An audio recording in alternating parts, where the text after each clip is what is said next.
Quem gostaria de orar para a gente começar? Eu posso orar, pastor. Tá. Tá? Pai querido, Pai amado, Senhor meu Deus. Eis-me aqui, Senhor, para agradecê-lo por essa oportunidade, Senhor. Sei que Tu tens o melhor para a nossa vida, Senhor.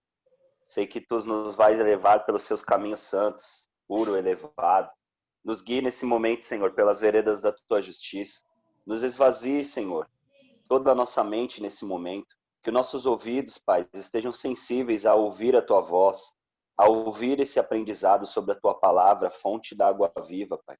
Em nome de Jesus, Pai, eu entrego a vida de cada um, Pai, daqueles que estão presentes nessa reunião de estudo sobre a Sua palavra, aqueles também que não conseguiram estar presentes, Senhor. Que o Senhor derrame a Tua unção sobre eles, que o Senhor dê ordem aos Seus anjos para que te guardem, vista-os com as Suas armaduras, Senhor, para que sejamos capazes, Senhor, de ser usados como um canal das Suas bênçãos, Senhor, por onde quer que nós varmos, Senhor. E essa é a Tua palavra, Pai. Em nome do Teu Filho, Senhor Jesus, em nome do Espírito Santo, eu agradeço por esse momento, por essa oração, Pai. Amém, Senhor. Amém, Senhor. Amém. Muito obrigada, Tiago. Vamos ler Lucas Imagina. 19, então? Vamos. Nós vamos ler a primeira história, que é da musiquinha, né, que eu coloquei lá. Como Zaqueu, eu quero subir. Mais alto. Glória a Deus! Os baixinhos podem subir, os altos também. Vamos ler. Isso. Do 1 ao 10. Quem gostaria de ler? Tem alguém ou eu mesmo? Quem quiser. Eu tenho. Pode ler, Ó, Bia. Bia. Tá dando para ouvir direito? Tá. Sim. Amém. Zaqueu, o publicano. Entrando em Jericó, Jesus atravessava a cidade. Eis um homem rico chamado Zaqueu, chefe dos publicanos, procurava ver quem era Jesus, mas não podia, por causa da multidão. Por ele ser Tá um pouco ruim, Bia. Não tô escutando direito. Nem Tá. eu. Nem eu, não tô ouvindo também. Ó. Nossa, essa voz gente. forte. É da Sônia. É. Desculpa, gente, eu não era para participar. Com medo. Tá com medo do quê? Tá bom, não tem problema. Eu leio, Bia. Depois eu leio. Pastora, Tá bom. tá É bom. do 1 ao combinado. 10. Vou ler aqui então, tá bom? Tá. Maravilha, vamos lá. Zaqueu, o publicano. Jesus entrou em Jericó e atravessava a cidade. Havia ali um homem rico chamado Zaqueu, chefe dos publicanos. Ele queria ver quem era Jesus, mas, sendo de pequena estatura, não o conseguia, por causa da multidão. Assim, correu adiante e subiu numa figueira brava para vê-lo, pois Jesus ia passar por ali. Quando Jesus chegou àquele lugar, olhou para cima e lhe disse: Zaqueu, desça depressa. Quero ficar em sua casa hoje. Então ele desceu rapidamente e o recebeu com alegria. Todo o povo viu isso e começou a se queixar. Ele se hospedou na casa de um pecador? Mas Zaqueu levantou-se e disse ao Senhor: Olha, Senhor, estou dando a metade dos meus bens aos pobres. E se de alguém que extorquir alguma coisa, devolverei 4 vezes mais. Jesus lhe disse: Hoje houve salvação nesta casa, porque esse homem também é filho de Abraão. Pois o Filho do Homem veio buscar e salvar o que está perdido. Aí. O que chama a atenção para vocês dessa história?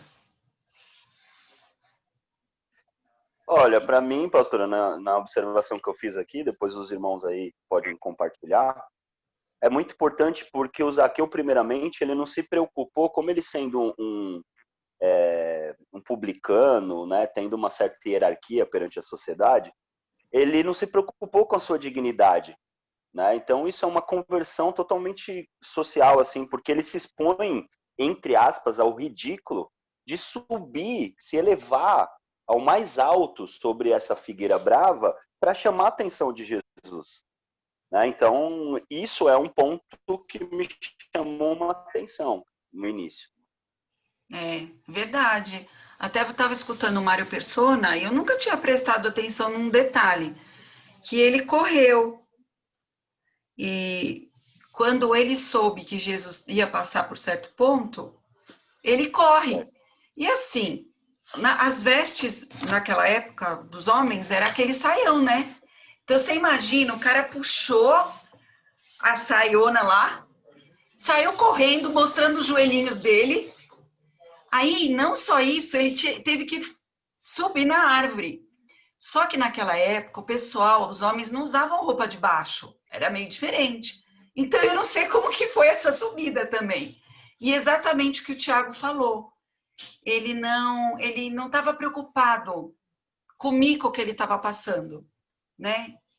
E a preocupação dele era que alguém tinha falado muito de Jesus e ele falou, eu preciso conhecer esse cara. Eu vou conhecer esse cara, entendeu? Todo mundo me fala mal de mim, eu sou um judeu desprezado, porque ele era meio que tido como uma pessoa que só se preocupava com dinheiro e era despreocupado com o povo judeu, porque ele ganhava o dele, mesmo que ajudando os romanos. E aí o que acontece? Ele vai passar por aquele lugar. Ele sabia que Jesus ia passar, era uma ruazinha, a figueira estava do lado da rua. Então você imagina a vontade dele de conhecer Jesus? Eu achei isso muito legal, porque às vezes a gente está tão cansado para tudo, né? A gente está tão preocupado com o que vão achar da gente, né? E ele não. Foi lá, é aquele que dá aquele glória a Deus na igreja, é aquele que prega, aquele que não tem vergonha, né, de estar buscando Jesus, que na sua casa está em oração, em louvor, e tem certeza que precisa de Jesus. E o que acontece depois, quando Jesus está passando? Então, foi impactante, assim, essa palavra de estudo hoje pela tarde, até porque isso é uma lição para mim, eu acho que para os irmãos também, porque quando a gente reconhece Jesus em nossas vidas, como eu estava brincando agora com o exemplo da Ana, nada pode nos impedir de ir até ele, sabe? Então, o Zaqueu não se preocupou, ele se preocupou em conhecer Jesus, sabe? Ele se preocupou ali, talvez um arrependimento naquele momento dele, ou quando ele conheceu Jesus, ele se arrependeu, mas como diz já do versículo do 1 até o 10, ele também colocou em prova ali uma conversão real, porque ele decidiu devolver tudo que ele tinha, 4 vezes mais para quem ele extorquiu ou ele roubou, aos pobres, né? Então, é fascinante, assim, é tremendo essa passagem, foi muito importante para mim. Mas o que acontece, Tiago, quando Jesus para? Jesus está passando e Jesus para. O que acontece? Então, porque de outras passagens eu vejo assim, Jesus veio mesmo para salvar os pecadores. Né? Não, mas o que acontece? Jesus chama ele pelo nome. Chama pelo nome. Mas por que? Assim Jesus como... conhecia ele? Não, porque eu acho que assim, Jesus veio para salvar os pecadores e Jesus já sabia que ele era o maior pecador, aspas, assim como eu, entende? Então eu imagino isso. Eu acho que Jesus falou, Zaqueu, pode descer, eu vou ficar lá na sua casa hoje. Então, e aí, depois vamos falar ele veio um pouquinho sobre chamar. isso. O fato de nós sermos conhecidos pelo nosso nome por Deus. Eu queria que vocês abrissem a Bíblia em Isaías 44. Vamos lá, treinar a abrir a Bíblia. Pode ser no celular Amém. também. Isaías 44. Oi, Vera, tudo bem? Oi, tudo bom? Tudo bom. Deixa eu achar aqui que hoje tá.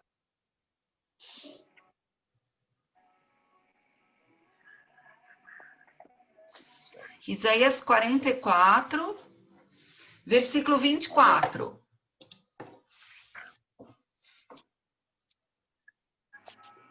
44, 24. Amém. O que você lê aí?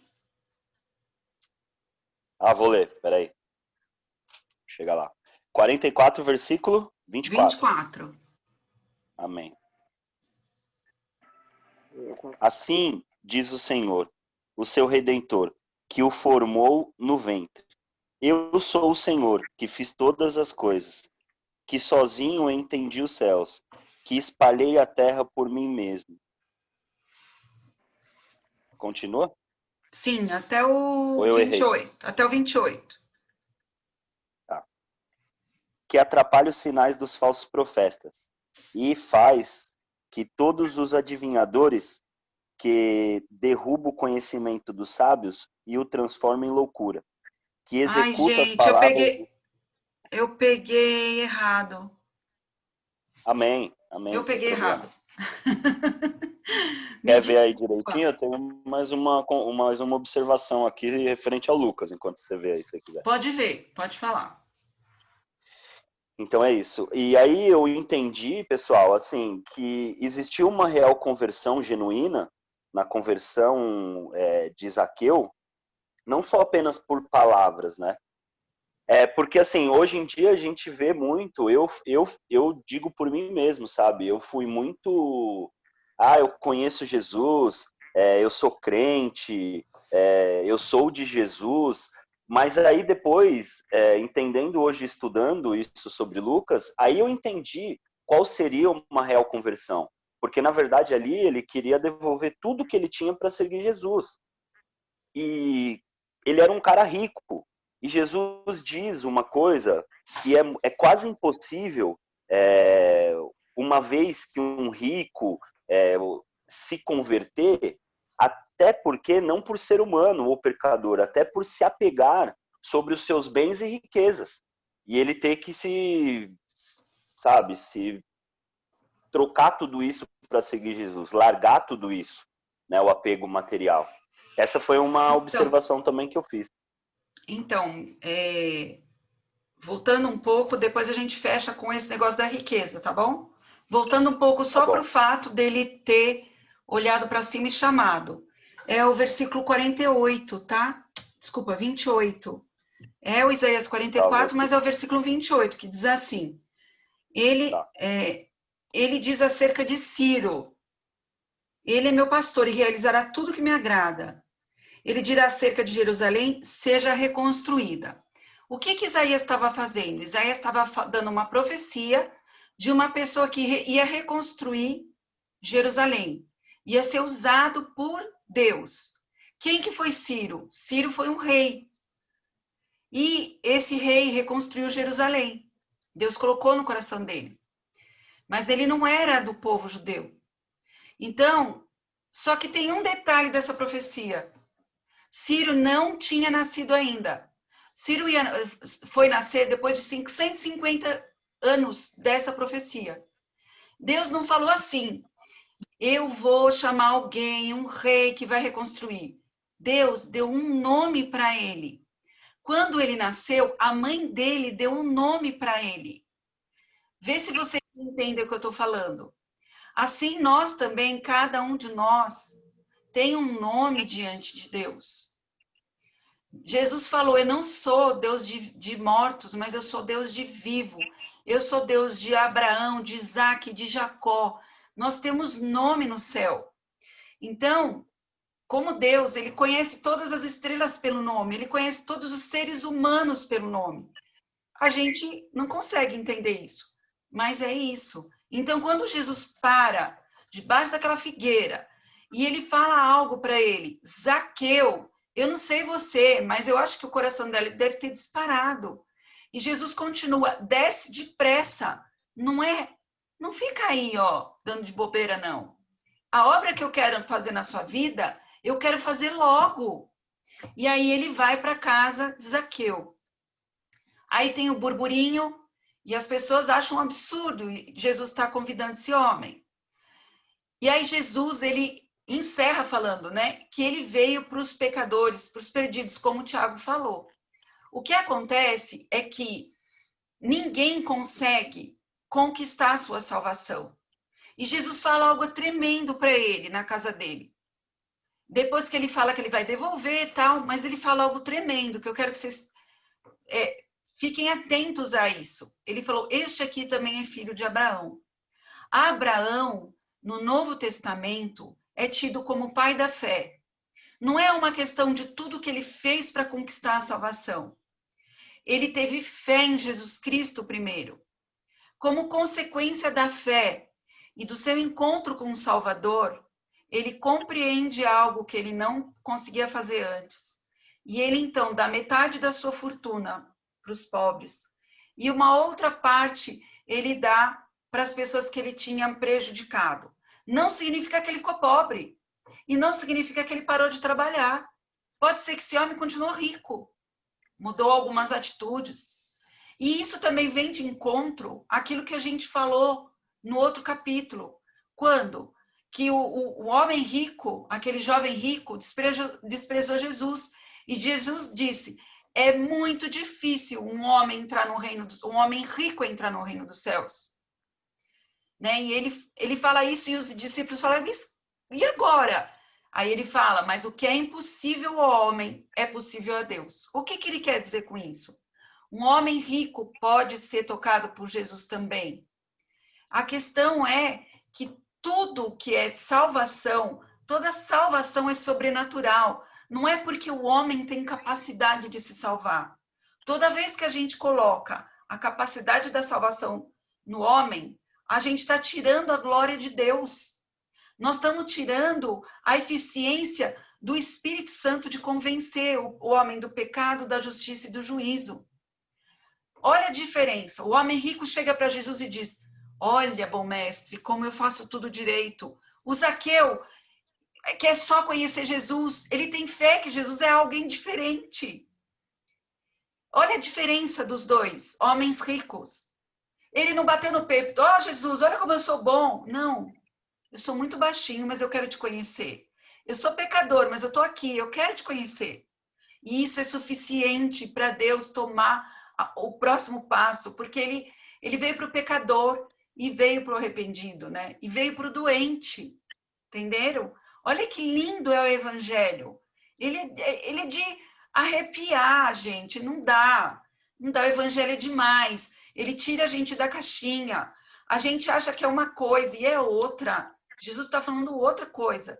Por isso que a gente precisa muito que o Espírito Santo dá umas amassadas em nós, porque a gente é cabeça dura. A gente precisa ter coração quebrantado. Né? O coração assim, eu preciso aprender. Eu sou baixinha na fé, eu sou baixinha no entendimento, mas eu vou pegar, vou subir na figueira, porque eu preciso encontrar com o Senhor. E eu vou te levar para minha casa, Jesus, sabe? E é essa a ênfase de Jesus. A ênfase de Jesus não é no que ele fez, porque a gente não conquista. É que ele se torna um filho de Abraão por fato dele ter fé em Jesus. E a nossa ênfase diária deve ser nisso. Porque a tendência do ser humano é se auto-justificar, é querer se vangloriar. Entenderam, gente? Amém. É isso aí, pessoal. Vamos agora do 11... Peraí. Ao 27. É isso? Isso, do 11 ao 27. Soninha, meu anjo. Oi? O Lu. Lulu, quer ler? A Soninha também. Tô aproveitando. Ah, a Soninha falou que ia ler. É a Sônia, é a Sônia. É verdade, É, Soninha. Soninha, meu anjo. É do 11 ao 27. Sou. Ao 27. Estão me escutando? Tamo. Então Amém. vamos lá. Amém. A parábola das 10 minas. Ouvindo eles estas coisas, Jesus propôs uma parábola. Visto estar perto de Jerusalém, e lhes parecer que o reino de Deus havia de manifestar-se imediatamente. Então disse, certo homem nobre partiu para uma terra distante, com a fim de tomar posse de um reino e voltar. Chamou 10 servos seus, confiou-lhe 10 minas e disse-lhes, negociai até que eu volte. Mas os seus concidadãos os odiavam e enviaram após ele uma embaixada dizendo, não queremos que este reine sobre nós. Quando ele voltou, depois de haver tomado posse do reino, mandou chamar os servos a quem dera o dinheiro a fim de saber que negócio cada um teria conseguido. Compareceu o primeiro e disse: Senhor, a tua mina rendeu 10. Respondeu-lhe o Senhor: Muito bem, servo bom, porque foste fiel no pouco, terás autoridade sobre 10 cidades. Veio o segundo dizendo: Senhor, a tua mina rendeu 5. A este disse: terás autoridade sobre 5 cidades. Veio então o outro dizendo: Eis aqui, Senhor, a tua mina, que eu guardei embrulhada num lenço, pois tive medo de ti, que és homem rigoroso. Tiras o que não puseste e ceifas o que não semeaste. Respondeu-lhe: servo mau, por tua própria boca te condenarei. Sabias que eu sou homem rigoroso, que tiro o que não pus e ceifo o que não semeei? Por que não puseste o meu dinheiro no banco? Então, na minha vinda, o receberia com juros. E disse aos que o assistiam: tirai-lhe a mina e dai o que tem as 10. Eles responderam: Senhor, ele já tem 10. Pois eu vos declaro, a todo o que tem, dar-se-á, aliás, mas ao que não tem, o que tem lhe será tirado. Quanto, porém, esses meus inimigos, que não quiseram que eu reinasse sobre eles, trazei-os aqui e executai na minha presença. Isso. Obrigada, Sô. Gostoso ouvir sua voz. Aleluias. Aleluias. Glórias a Deus. Pessoal, nós temos 4 personagens aqui. Existe um rei, ele tem que tomar posse do reinado, ele vai num lugar para deixar tudo certo o reinado dele e volta. Existe 2 servos que ganharam minas, aliás, 3 servos que ganharam minas, desculpa. E o 5º personagem são o povo que não quis o rei, certo? Então, Certo. o rei, os 3 que ganharam as minas e o povo que não queria o rei. Esse rei está falando do próprio Jesus Cristo. O Jesus Cristo, ele vai voltar a segunda vez. O que ele deixou para nós? Ele deixou o Espírito Santo, ele deixou para nós dons espirituais, ele deixou os seus ensinamentos.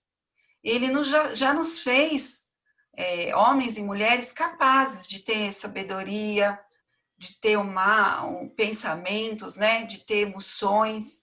O que a gente vai fazer com aquilo que ele deixou para nós? Para o reino... Nós vamos... Oi? Não, desculpa cortar a senhora, pastora. Eu entendi assim que ele deixou para nós essa incumbência também de ser caçadores de almas, né? De levar a palavra dele aí, trazer aquelas almas perdidas para o reino do Senhor, ou não? Sim, então, ele deu esses dons, e ele deu o Espírito Santo, ele deu sabedoria, e ele dá dom. Por exemplo, tem gente que tem o dom do evangelismo. Então, a sua resposta é de um evangelista. Pode ser que uma outra pessoa fale assim: ele deixou a gente para cuidar da igreja. Tem gente que tem dom de administração. Ele deixou a gente para cuidar da próxima geração. São mães que cuidam dos seus filhos. E fazendo isso vai torná-los pregadores. Às vezes ela não é pregadora, mas eles são. Então, cada pessoa vai receber e vai ter que desenvolver aquilo. Um desenvolveu, o segundo desenvolveu, mas o terceiro fez o quê? Escondeu. E ele foi muito duro e rigoroso com o Senhor, o rei. Ele fala o quê para o rei? O senhor é um homem mau, o senhor exige coisas que o senhor não dá. E é muito mentira isso. O próprio Senhor, ele fala para ele: é isso que você pensa de mim? Você vai ser condenado pelo que você está falando. Mas não é realidade. Deus é tão bom, ele dá chuva e sol para os bons e para os maus, para os justos e injustos. Deus, ele dá dons de tocar música, de cantar música, por exemplo, para as pessoas que são boas e as pessoas que não são boas, né? E aí ele fala assim, tá bom, você não fez nada, você deveria ter feito algo. Então, a mesma coisa, né? Em 1 Coríntios vai falar que nós, no dia do julgamento, nós vamos ter um fogo, um batismo de fogo, vamos dizer assim, que é quando nós vamos ver que tipo de material que foi a nossa obra para o Senhor. Dependendo daquilo que for, vai queimar. Né? Então, esse aqui não está falando exatamente que ele perdeu a salvação, mas está falando que ele não quis desenvolver aquilo que Deus deu para ele. Porque nós temos, diante de Deus, né, atributos que ele nos dá e nós somos peças únicas dentro de uma igreja. Gente, hoje eu estava escutando um pregador, o nome do podcast dele é Não Morda Maçã. Ele é muito engraçado. E ele falava assim, gente, eu já fiz de tudo na igreja. Eu cuidei de cultinho, eu fiz teatro, eu era do evangelismo, eu limpei. Ele fez de tudo. Ele falou assim, eu sou o que sou hoje porque Deus estava me treinando lá. Por isso que Deus fala, você foi fiel no pouco, no muito vou te colocar. Grandes pregadores, por exemplo, eles começaram pregando às vezes para uma pessoa. Para vocês terem ideia, eu treinava meus sermões, às vezes eu treino no quarto sozinha. Eu viro para uma parede, eu viro para um espelho, eu vou treinar. Porque você começa com poucos. Quantas vezes, num telefonema, a pessoa me pergunta alguma coisa, o Senhor me dá algum discernimento, eu estou pregando. Aliás, a maior pregação de Jesus foi para uma mulher samaritana, que fez muitos discípulos na cidade dela. Ela foi uma evangelista, mas Jesus pregou para uma. Então, a gente não tem que se preocupar com o quanto que nós vamos fazer. Nós temos que nos preocupar com aquilo que Deus deu na nossa mão. Ele deu isto, multiplica. O que ele te deu para fazer? Pega com garra e faz com amor. Né? Isso que ele está falando. Por quê? Porque o Senhor vai voltar. O Senhor vai voltar e a gente pode desenvolver tudo isso. Tem uma outra expressão na Bíblia que me chama muito a atenção, que quando eu estava lendo eu lembrei. Os tímidos não entrarão no reino dos céus. Aí você fala assim, estou perdido, eu sou tímida, né? Ufa! Aí você fala assim, mas não é nesse tipo de timidez. A timidez bíblica está querendo dizer assim, alguém que poderia ajudar e não ajuda. Alguém que poderia falar algo e não fala. Porque é do tipo assim, eu não quero magoar essa pessoa. Aliás, a Bíblia fala que o amigo é aquele que fala a verdade. E nós, dentro da igreja, nós precisamos ser amigos um do outro. E até esse pastor que estava falando sobre amizade, ele fala algo muito legal. Ele fala assim, eu amo quando alguém fala para mim onde eu estou errado. Porque é melhor a pessoa falar para mim e eu me corrigir do que ela falar para o outro. E nós, líderes, precisamos muito de feedback também. Né? A gente precisa que as pessoas falem, olha, isso aqui é legal, isso aqui não é legal. Esses dias eu precisei de alguém me falar. Então, eu acho muito importante, nesse sentido, esse homem que não está usando essa timidez toda, ter essa motivação de medo. Porque onde não há medo, não há unção de Deus. O Deus não nos deu espírito de medo, mas de amor, moderação e fortaleza. E ainda está escrito, onde há medo, o amor de Deus não foi aperfeiçoado, porque o medo supõe castigo, que é exatamente isso que o servo fez. Deu para vocês entenderem, gente? E aí tem o quinto grupo, que são aqueles que, sabendo quem era Jesus, preferiram desprezá-lo. Nós não queremos este rei. Quem são? Os judeus, que decidiram por inveja, ciúme está escrito na Bíblia, decidiram não aceitar o reinado de Jesus, né? É isso, pessoal. Ok? Tem alguém tímido aí? Não, aqui não. Não, né? Aí! Não. Sem timidez, pessoal. A gente pode falar tudo do nosso jeitinho. A gente não precisa se comparar a Nem ninguém. a Vera não é tímida, não, pastor. Ó, nem a Vera não é tímida porque ela tá ali, ó, só dando risada. Eu tô vendo, viu, Vera? Verinha, tem que falar, Verinha. Eu sou tímida. Tá. Tem que falar, viu, gente? Tem que se posicionar com Jesus.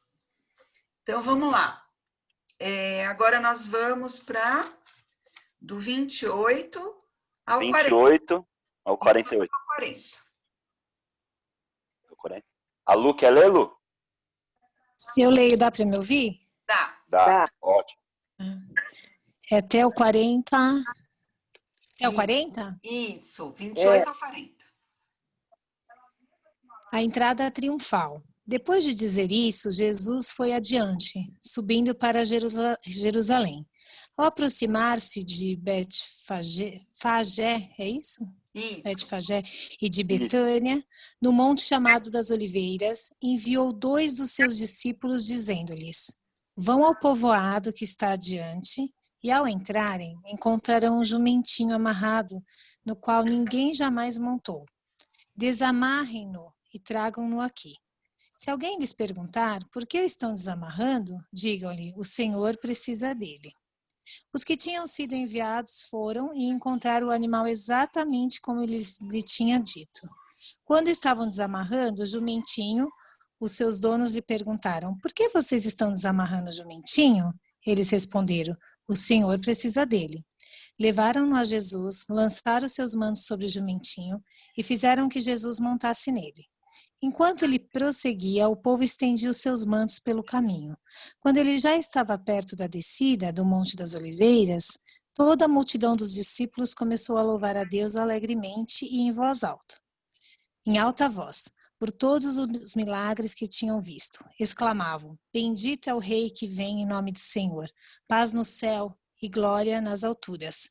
Alguns dos fariseus que estavam no meio da multidão disseram a Jesus: Mestre, repreende os teus discípulos. Eu lhes digo, respondeu ele, se eles se calarem, as pedras clamarão. Sim, isso aí, gente. Profundo. Tá no final, né? Jesus está indo para Jerusalém, vai ser os últimos dias, últimos momentos de Jesus antes da morte e ressurreição.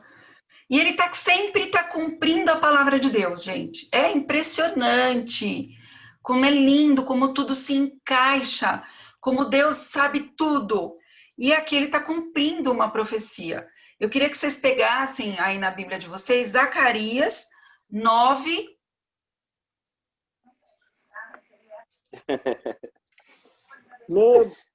Versículo 9.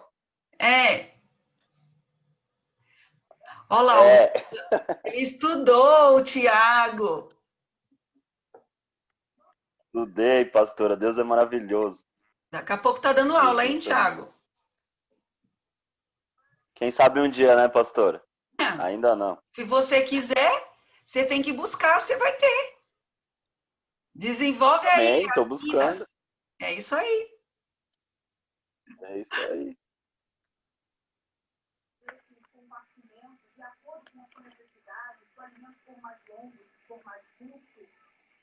Amém. Zacarias 9, 9 e 10.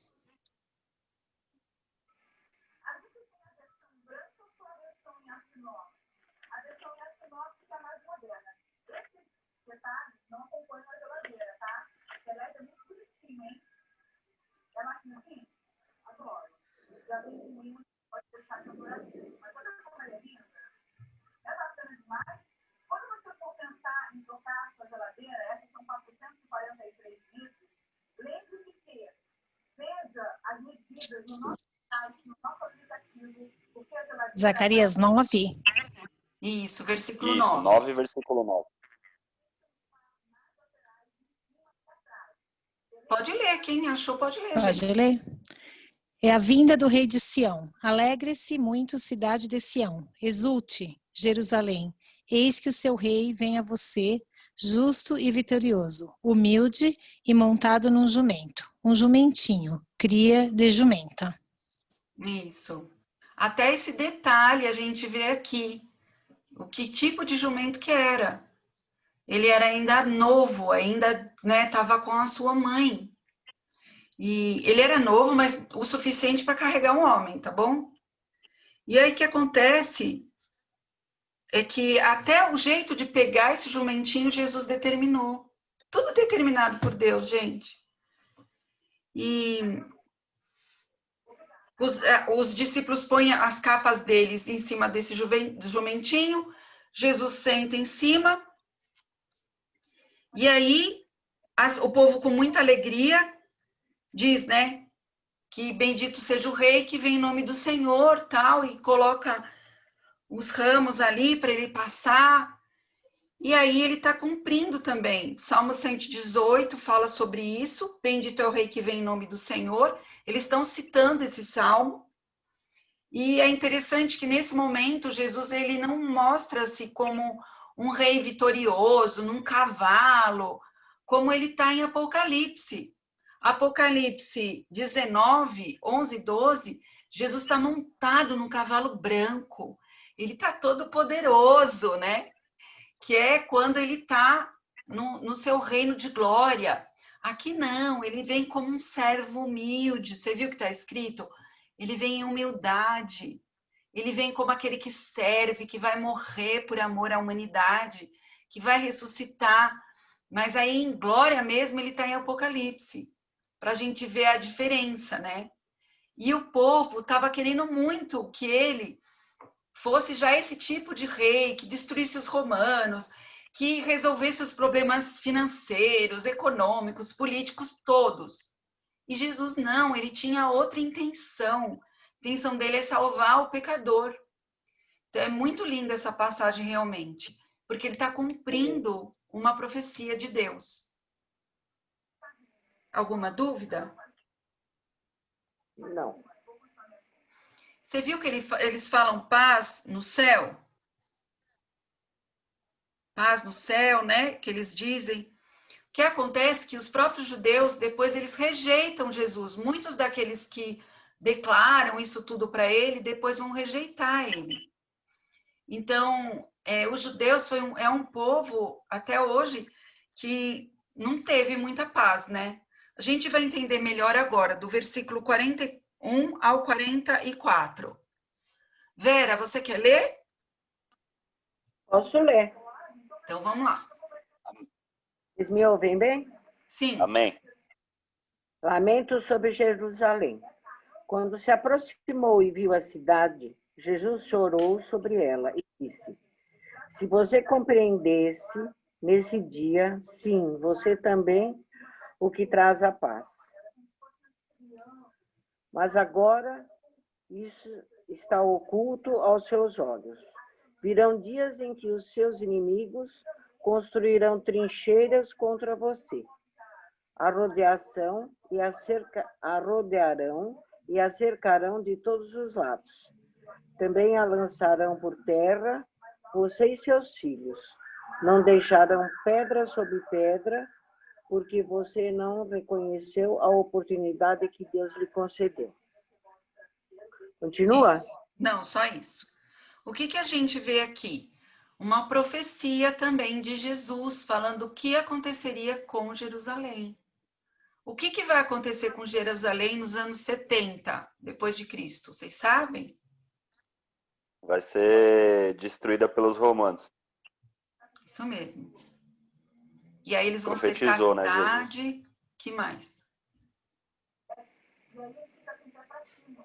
Vai ser o quê, pastora? Desculpa, eu não entendi essa parte. Eles vão cercar a cidade, vão destruir a cidade. E por isso que ele fala, não vai ficar pedra sobre pedra. O que ficou lá do templo? Vocês lembram? Só o muro de Jerusalém. Um pedacinho do muro externo. Só esse muro. Não tem nada. Foi tudo destruído, né? Então, isso aqui é uma profecia que Jesus está falando que ia acontecer. Mas olha que interessante que ele fala. Se hoje mesmo você soubesse, você teria paz. Porque como os judeus não aceitaram Jesus, eles não tiveram paz. E nem hoje eles têm paz. É um povo muito sofrido, né? nesse sentido, de muita guerra. Não é verdade? Sim, É O isso. judeu, completo. Fala. o judeu não acredita no diabo também? Eu não sei te falar, Vera, por quê? O Depois eu diabo vou Fala. perguntar para você. Então, porque eu estava conversando com uma amiga judia, que ela também está com uma série de problemas familiares, e eu falei aquilo que você falou, Adriana, que nós estamos sob uma guerra espiritual, né? Os inimigos lutando, e ela falou assim para mim, eu não acredito nisso. Então, eu tenho a impressão que eles também não acreditam no diabo, no inimigo. É assim, no Velho Testamento, porque o judeu ele só crê no Velho Testamento, né? É muito pouco falado sobre o diabo. Poucas vezes é falado. E quando se fala em inimigo no Velho Testamento, são pessoas que são inimigos, os inimigos do povo de Deus. Quando Jesus vem, ele vem trazer uma nova aliança para a humanidade, o nosso inimigo é Satanás. Por quê? Porque Jesus venceu Satanás na cruz e a gente tem que tomar posse para que a gente possa lutar contra Satanás junto de Jesus. Não é verdade? Então, para o judeu que não tem o entendimento do Novo Testamento, eles não acreditam no inimigo. Aliás, muitos judeus que eu conheço, eles nem leem muito o Velho Testamento, eles nem... É tipo um católico que não lê a Bíblia, sabe? Sei. Alguns que eu conheço, eles não são fervorosos na palavra. É como mais uma tradição para eles. A tradição das festas, a tradição da sinagoga, mas não tem aquele apego à palavra como uma revelação de Deus. Não sei se é o caso da sua amiga, Vera. Eu acho que é, porque ela foi tão categórica, eu passei para ela aquilo que você falou para mim, sobre essa guerra espiritual. E ela foi bem categórica, eu não acredito. Mas respeito o que você está falando. Então, não acredito, né? Mas eu vou tentar estudar Oremos pouquinho pela sobre vida isso. dela. Exato, oremos. Mas olha aí como ela não é medrosa. Olha como ela fala com a amiga. Tá vendo, gente? Ela não é tímida, não. Oi? Eu sou tímida com quem sabe mais do que eu.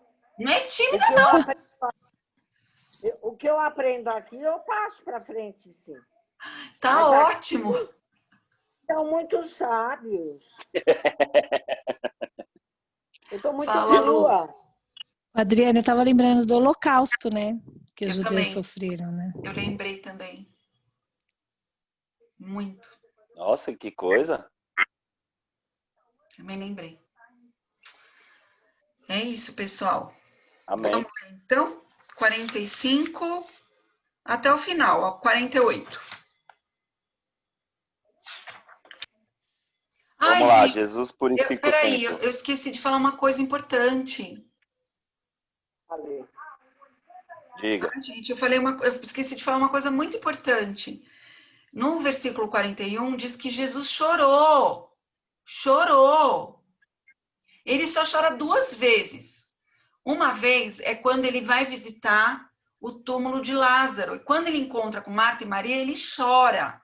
Mas o choro dele no grego é um choro assim de... Ai, como que eu posso falar? De que ele não estava numa tristeza pelo Lázaro, ele estava triste por causa do pecado que tinha causado tudo aquilo, por causa da tristeza das mulheres, por causa do que acontece no mundo por causa do pecado. O pecado gera morte. Agora aqui esse choro no grego é um choro de tristeza profunda. E Jesus só chorou 2 vezes, a Bíblia informa. E aí ele chora aqui. Gente, como que vocês não querem a minha paz? Então, eu esqueci de falar isso, que é super importante nessa passagem, gente. Se vocês soubessem, vocês teriam paz. É isso, tá bom, gente? Desculpa. Vamos ler então do 45 Amém. até o final, 48. Amém. Jesus purifica o templo. Então ele entrou no templo e começou a expulsar os que estavam vendendo. Disse-lhes: está escrito, a minha casa será de oração, mas vocês fizeram dela um covil de ladrões. Todos os dias ele ensinava no templo, mas os chefes dos sacerdotes, os mestres da lei e os líderes do povo procuravam matá-lo. Todavia, não conseguiam encontrar uma forma de fazê-lo, porque todo o povo estava fascinado pelas suas palavras. Isso. Vocês lembram que Jesus, num momento, faz um chicote e briga com o pessoal? Só que ele não fala covil de ladrões, ele fala uma outra expressão. Eu esqueci o nome. Ele não fala, ele fala, acho que é alguma coisa de, vocês estão querendo fazer um mercado, alguma coisa assim. Tá lá em João 2. Foi o começo do ministério dele, ele faz isso, que ele faz uma cordinha de couro e fica expulsando todo mundo. Aqui, já é no final do ministério dele, e ele fala coisas diferentes. Aqui também não fala da cordinha, né? Ele vai citar Isaías 56 e Jeremias 7. Não. Ele fala, minha casa será casa de oração, mas vocês fizeram dela um covil de ladrões. E esse lugar, no futuro, vai também servir para o julgamento de Jesus entre os judeus, quando o Sinédrio se junta, e se torna também uma casa de assassinos. A ênfase que Deus quer dar no Novo Testamento não é mais para o templo em si, que é o templo que você não pode vender nada, o templo que você é santo. Hoje, a ênfase que Deus dá no Novo Testamento, através de Jesus Cristo, através do Espírito Santo, a ênfase é que nós somos templo do Espírito Santo. Não sabeis vós que sois templo do Espírito Santo? Que está lá em 1 Coríntios 6. Então, a gente sendo templo do Espírito Santo, recai sobre nós uma atitude correta. Aqui você pode falar assim, o que eles estavam fazendo no templo? Estavam vendendo, se preocupando com as coisas, né? Para eles resolverem os problemas práticos do dia a dia. E nós, o que nós estamos fazendo com esse templo? Quando a gente se junta, que a gente se torna casa de Deus. Igreja é quando a gente está junto. Nós aqui agora somos igreja. Isso é tremendo. Então, nesse sentido, é que a gente não pode fazer ela uma casa de um covil de ladrões. Também ela tem que ser uma casa de oração. Nós, como atitude, e nós juntos como igreja.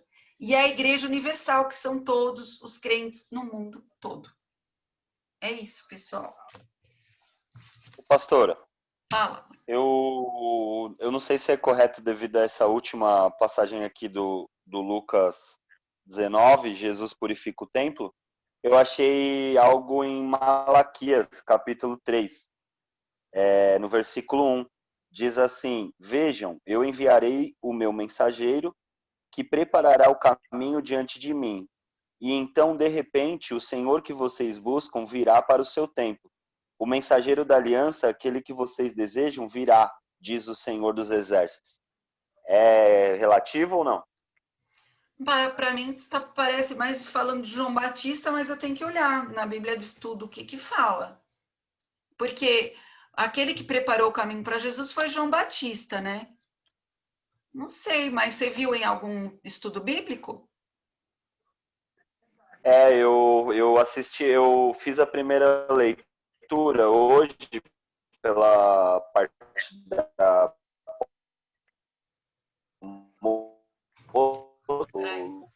Deixa eu pegar aqui. e procurei os nomes no próximo estudo bíblico. Eu anoto para o pessoal. Eu assisti três estudos. Eu assisti um culto, na verdade, falando só sobre Lucas 19, e mais 2 estudos de 2 pessoas diferentes. E um deles falava sobre Malaquias. Vocês estão entendendo? Eu só tenho que ser tímida mesmo. Glória a Deus. Não é nada tímido, hein? Olha, maravilha, viu? João Ele tá Batista. todo metido aí falando. É nada, Sonia, imagina. Pura humildade em compartilhar com vocês. Olha, mas Malaquias 3:1 está falando de João Batista mesmo, Aí, viu? tá vendo? Ela tá falando no escuto. Não está Ah, ouvindo, então amiga? não é de Jesus. Não está ouvindo, amiga? Você não ouve quando você aperta, né? É de Malaquias 3:1 está falando de João Batista mesmo. Amém. Então peço desculpa aí os irmãos, mas é bom saber já. Mas Aprendi. deve ter alguma coisa em Malaquias que talvez ele comentou, Tiago. Né? Porque tá tudo tão ligado que daqui a pouco a gente acha. É isso aí, meus irmãos. Amém, sem problemas. Semana que vem é Lucas 20. Eu vou ter que estudar mais porque o Tiago tá afiado, gente. Eu preciso me preparar melhor. Não, senhora, não, senhora. Estamos aqui juntos em prol do mesmo objetivo. Muito bem, adorei, viu? Muito bom, Tiago, parabéns. Também. Desenvolve aí suas minas que você ganhou. Isso mesmo. Pessoal, Obrigado, pastor. vamos orar então para finalizar? Me sinto muito feliz e a honra e a glória a Jesus. Glória a Deus. Eu quero orar por vocês, por esse motivo do que o Senhor colocou na mão de cada um, tá bom? E alguém mais tem um pedido de oração?